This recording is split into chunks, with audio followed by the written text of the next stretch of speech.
turn on my lights behind me so people will recognize me. So they can see you? I mean... Yeah, because I need to... There we go. Lights. Is that better? Daniel. What color should we be today? Action. No, blue's good. 'Cause Orange? I'm going... Okay, now we can go matchies. Oh, do you have orange? I don't mind. No, let's change it. We want some variety. There you go. Thanks everyone for joining us. This is the Choosing Your Wallpaper and Colors show where we talk about hues and the latest Pantone colors. Yeah. So, yes, I am back from the conference. I am not in a hotel room. You can tell I'm in my studio. I don't know if we call it a studio, but sure anyway, here it is. So had a great time, met a lot of people, had a lot of great interactions with attendees and loved meeting so many folks, and had some great conversations on keeping up with change, and that's what we do here. But, so many people having to deal with that and hearing their perspectives is really nice. And so doing that, and then had a great interaction as well in my other session that I had, which was all about Microsoft Viva Connections and Yammer. The conference was, I think, pretty delightful. Had great weather. Didn't see too much weather, but it was at the same time as the Grammys, which was interesting. So did get to see some musical stars. So that was kind of fun. They sometimes make announcements at these conferences. Was there anything that they talked about? I didn't see anything in blog posts. No, there wasn't anything that hadn't been previously announced. As far as I'm there was some small stuff, but most of the big announcements was about GA. Things going right, being publicly available right now, and giving timelines and stuff to it. But for the most part, those that watch our show are in tune with what's going on. So, because we're preparing you for change. That's right.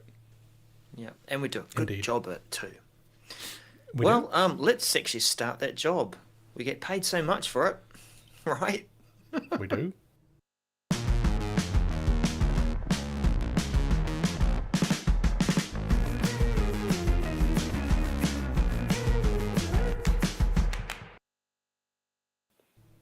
Yeah, it's all those sponsorship dollars that we get. I could change those little ever decreasing circles that bubble around us to dollar signs. I remember last week someone making a comment in chat that the bubbles were kind of maybe distracting. It was Sandy. A little bit. It was making a trip out of it. I'll look for a new background. Okay. This one is no. Should I? Story blocks? Yeah, no, they're not sponsoring this episode, but that's where it came from. Hello, all you change agents and people who just like to hear some banter from a Kiwi and an American. Welcome to the 365 Message Center show. We are here to help you prepare for change, prevent and fix those nasty things that are going on, and stay informed with the changes that are coming in 365. Hello, Darrell. How are you today? Very well, Daniel. I was enjoying your stories about the conference, enjoying hearing about that we still have problems singing happy birthday in large gatherings to people. Yes. Yeah. It is difficult sometimes to do that, but anyway, we had a good time. For those that were there, it was a great conference. So, and looking forward to seeing people at the next conference, which is in Seattle, Washington, the 365 EduCon, SharePoint Fest, and Power Platform EduCon, whatever it is, the last part. I know the first part's right, but no, that conference is coming up, and I'd love to see lots of people there as well. Yeah. It's coming up next month. Well, I'll share that first message. Sure. Let's do it on there. Get the scenes going. Familiar. I'm using Edge today. I've been using Chrome, and I've just been kind of getting used to this sideways tabs. Are you a Sybase tab person, Dan? I am. All right. Kind of gets things going. Sometimes. I like using it in full screen mode so that you can just easily tuck things away. Sure. Cool. Well, let's get into our first message, but first remember to hit the thumbs up and give this episode a like, whether it's the video or audio podcast. And you can get links to our audio podcast at messagecenter.show, where links to all those platforms where we are on iTunes, and we're on Google and Spotify. We'd be sitting here all day if I listed all of them, because we're on all of them. So if you'd like to take a look, go out there and make sure you do that. And make sure that you leave some comments and share. People, I would like for this week to be the week we share together on Twitter and Insta and Facebook, wherever. Make sure you tag us. Our social accounts are 365MCS, so that we can see it and we can really promote what you're saying. So please just go ahead and share this episode. There's a share button. No matter what platform you're watching or listening on right now, there is a share button right below it. Just click it. Just go ahead right now. We'll wait. No, we won't. All right. So first up, our first message is upgrading V1 Power BI Workspaces MC352621. So this is could be a big deal. Let me give some background. When Power BI came out and we had Workspaces, which is our containers for our data sets and our reports and our dashboards, those Workspaces became a place that was tied to Microsoft 365 groups. So for a long time, when a group was created, you got a workspace, and that security was tied to that workspace and yada. Well, apparently people didn't like that. And so V2 workspaces came out, and now they're not tied to 365 groups. Okay. But that's not the only change. There's other changes as well. V2, the workspaces we have now do not allow content packs. And so that's another reason why this update is kind of a big deal. So this is going to happen on April 27th, upgrades of the legacy V1 workspaces. And so if you have any of those workspaces in Power BI, then know that Microsoft is going to force upgrade those on April 27th. Now, you as an admin can go in there and actually upgrade them now if you want to. You don't have to wait. You can do them on your own schedule. So there's some information here about how you can do that, and also how you can,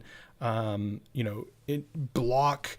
Well, I'll tell you about this blocking in a minute. But so you can go in there and do it yourself and read some more information about it. But know that you're going to lose that, and the blog post there at the bottom tells you a little bit about this, but you're going to lose content packs. So if there's any content packs based upon those workspaces, then they're going to be gone. You won't be able to publish or update them anymore. They'll be removed from workspaces. So they won't be an app store, all of that. Okay. So if you're using those in your organization, you need to get on this right now and upgrade those to apps instead of content packs. Don't have time here to describe what the difference is, but just know that, you'll have to go that route. But then beginning May 15th, any workspaces that are V1 that are empty, Microsoft's going to delete them for you. Yep, that's nice. Right. They're going to delete them for you. Now they're empty, hopefully. So they're going to delete them, but there is a setting to say don't delete, or block the upgrade of empty workspaces, which actually deletes them. You can enable that, but if they're empty, I'd say go ahead and delete them anyway. But Microsoft's going to do it for you, and hopefully their evaluation is correct. There's a few services like this now, Daniel, which either set some kind of expiry or delete things for you. It's like there's this big cleanup of resources and spaces. Indeed. I spoke a little bit about the V1 and how 365 groups play in this. Mm-hmm. Know that when it goes to V2, you're going to have to manage those permissions. So when they get upgraded, you're going to have to take a look at those permissions and make sure they're correct and the way you want them to be set. And it's not going to be as simple as just adding someone to the group and giving them permission in the workspace unless you add that group. And you have to, if it's not done via the upgrade, you're going to have to manually add it. So this is a process. I mean, this is a big deal. This is a major change. You're going to need to address this and address it now. Don't wait. This is a project that you need help with. Find a partner to help you with it if you need to, but do something now. Don't wait on this. Certainly an important one. Always look out for those red bars with action required. There's even a column. Indeed. Which, let's see does that one have any... Yes, it does. Note the act by column. Yep. Always look out for that. Indeed. So let's set the focus on another feature that's rolling out. Perhaps soften that focus, Daniel, and adjust that brightness. It's in Teams video for meetings and calls, I would say. Soft focus and adjusting brightness, MC352623. This is all about making you look good. Yeah, and now sometimes when I hear soft focus, I think of like the Days of Our Lives type, like overdone. You know, sometimes there was this style of wedding photography that was all boom, you know, trying to put the focus, and yeah, it's not that. It's not that. It's Teams catching up with what some of our phones currently do today, which is make us look better, smooth out our skin, you know. And in this case too, using some smarts to adjust the brightness. These are things that we maybe are barriers for us, again, for turning on our video, that we're not looking our best. We haven't put our foundation on. Daniel, I noticed that you've not put it on today, so your features are not smoothed out. But you could have done with a soft focus. You saying I need a soft focus? Today, yes. I'm sorry. Yeah. We're all friends here. Everyone watching, everyone, joining in live as well. Soft focus is important. Let's take a little look at this in terms of screenshots. Boom, boom. Let's brother that up. Very cool. Your feature will appear along with all those lovely device settings, and going into that, you'll be able to switch a new couple of switches at the bottom just below your camera to turn soft focus on and dial it up or down. I don't know like how much of a slider, whether it's set positions from oh my goodness, I've just woken up, to wow, what did you do to make me look like a movie star? I think that we kind of need more description there on that continuum. And adjusting brightness. I'll give you one tip though. There is nothing that's going to fix you having the light in the wrong position. So I know some of us don't quite have this option when we're working from home as to where we can place our desks and where the light sources are coming from. Do your best to do so, to have it either from the side or slightly off to the front. But the adjusting brightness, I think, is going to lift some of those shadows and lift the it is called shadows. Like if you've ever adjusted photos before, you can lift that darkness so that it's more equal with your back lighting. At any rate, it's going to make you look better. And okay, Daniel, I mean, no, you look great today, but you could have just done with a bit more of that soft focus to smooth things out. Okay, moving right along. No, I'm not finished. Let's get back to the message. There was this other thing here too. We can adjust it either in the call or before the call. Right, so here it is in devices too. Am I that harsh looking? Of course. No. But what else can we say about this feature? Let's get back to this mode.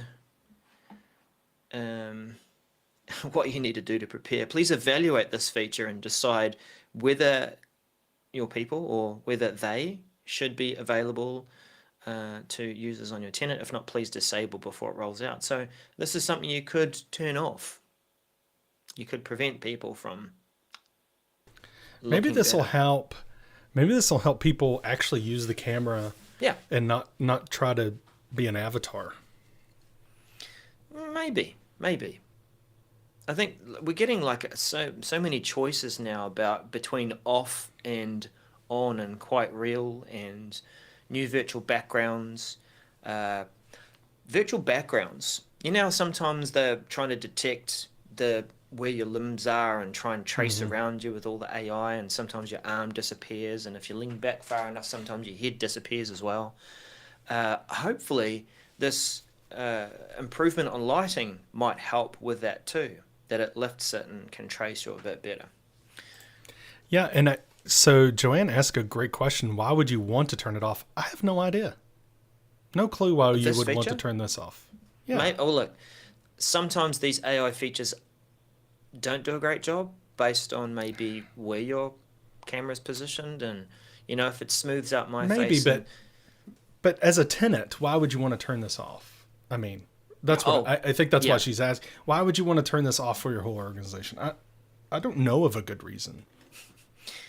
it's unprofessional to have a softened I'm, focus. well, I mean, if you're an organization that's turned off backgrounds and turned off avatars and turned off, maybe you'll turn this off too. Yep. But I don't see this functionality being something that people need to turn off. Bad, detrimental. Yeah. Rolling out early April nowish. I haven't seen it. Anyone seen it in the chat? Let us know. Actually, I did. Completed mid-April. Have you?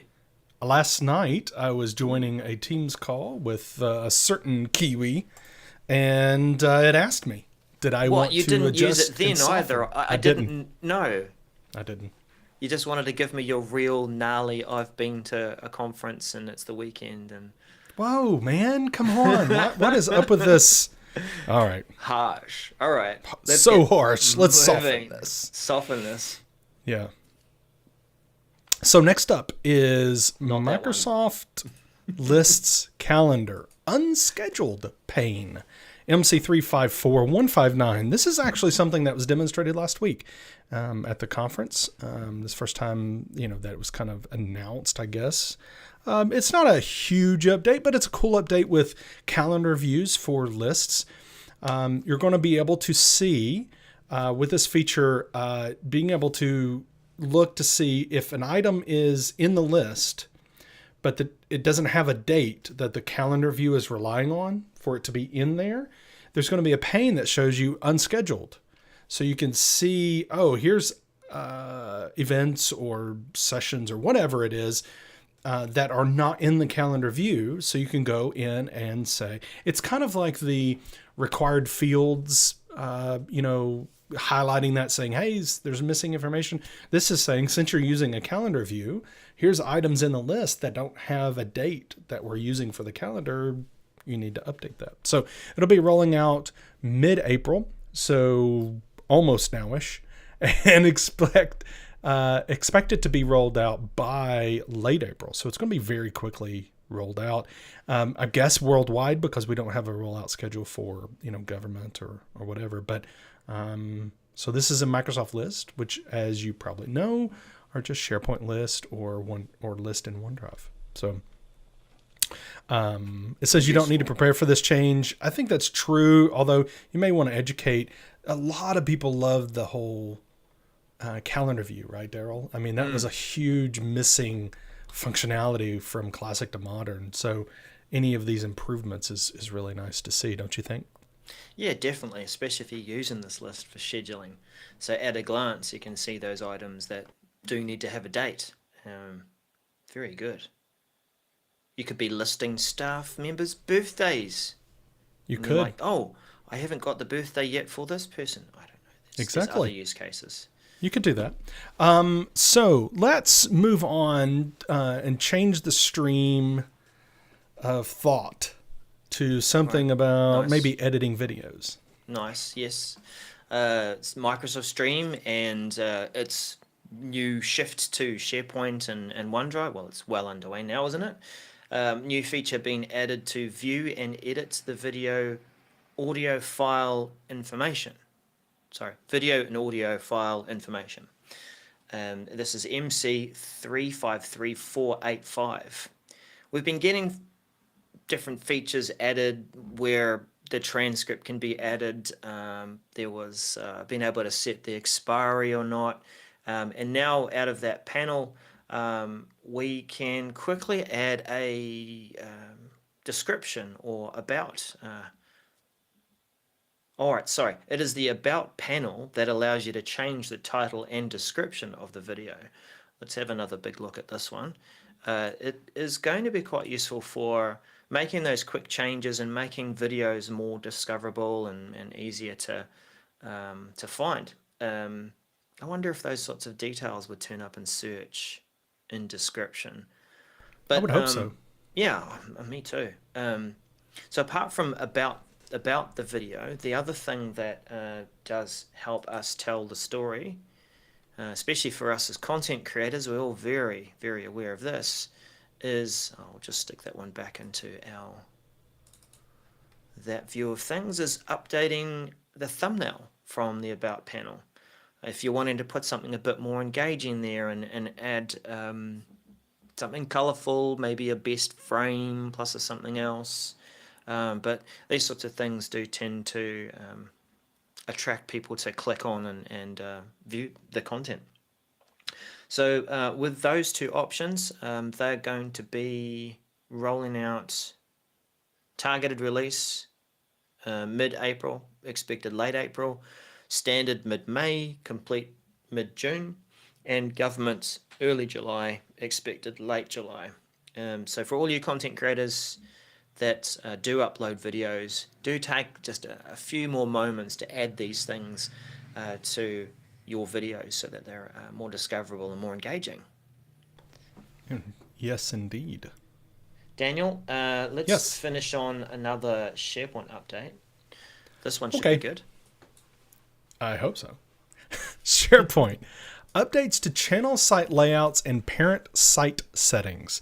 MC355214. Now, hold on to your...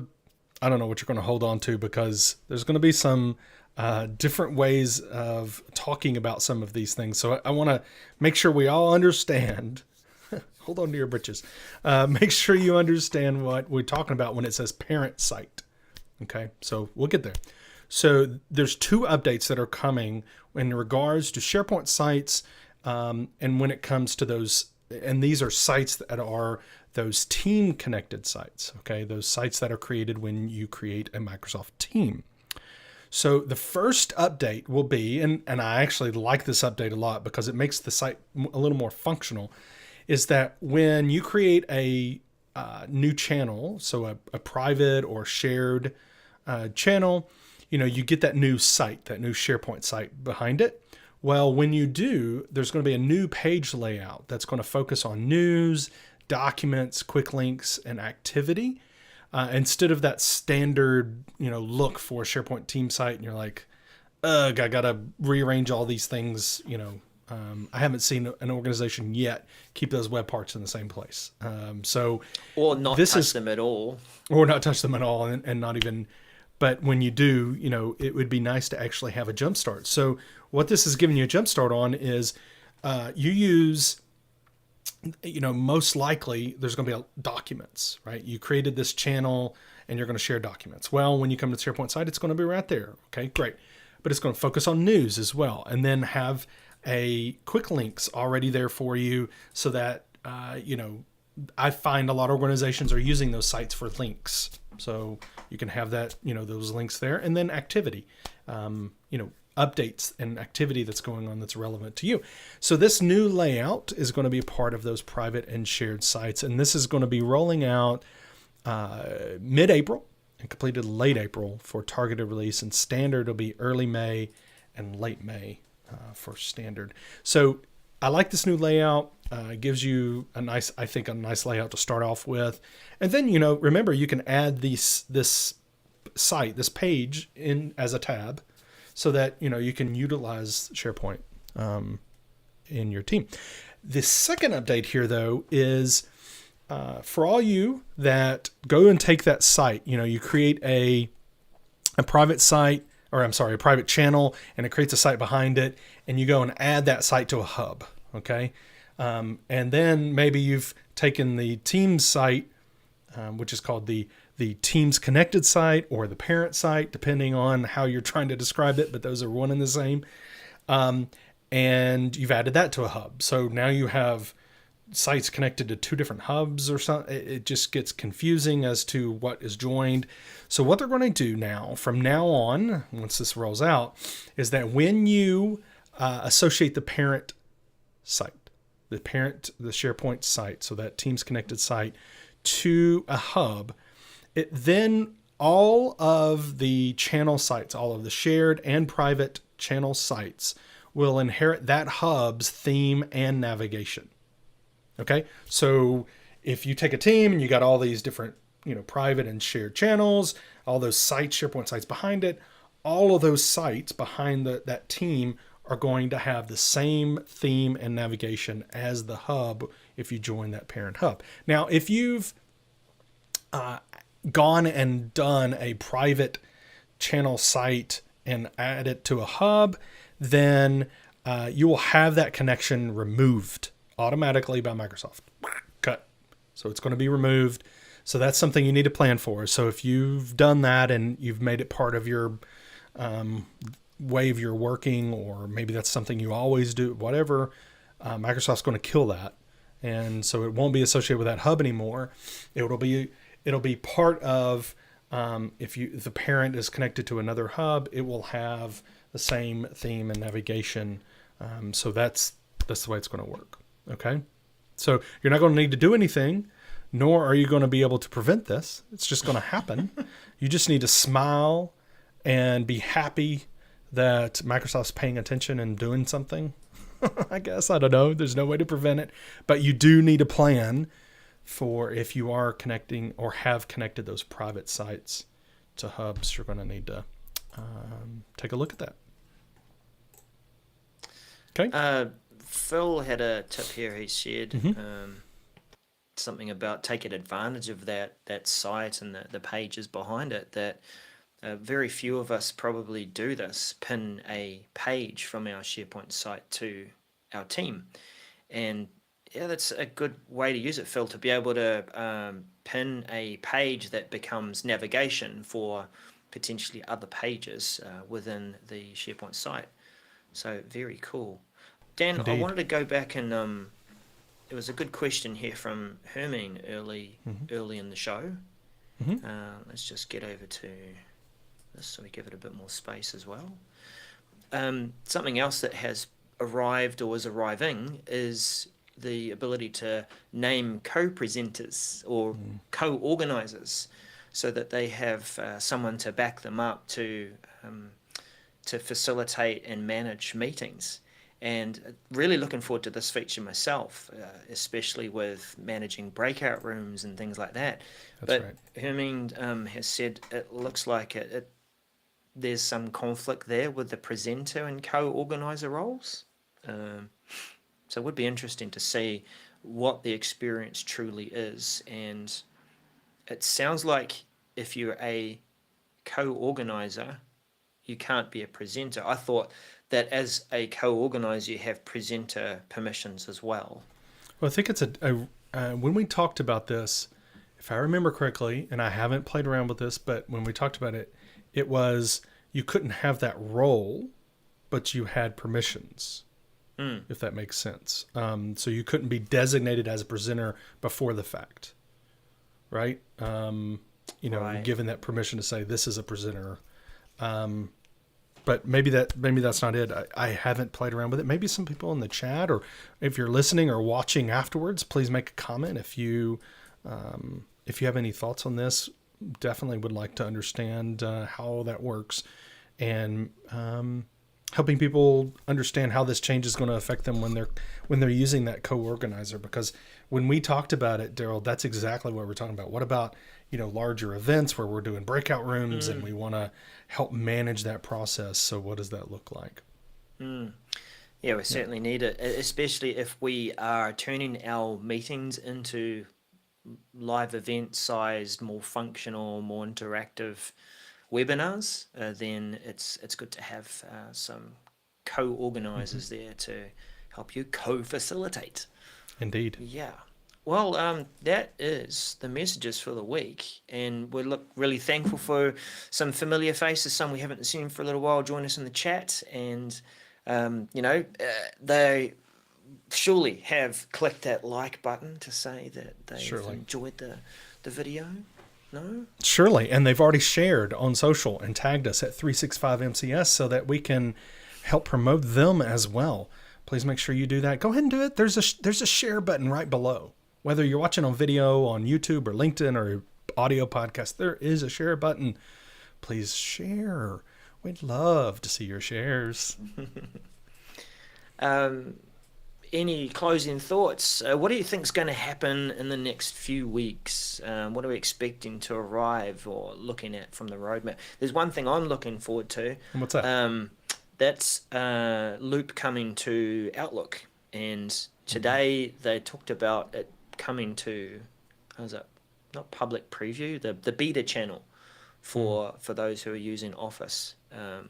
What about you, Daniel? What are you waiting for? There's some Teams updates that I'm waiting for.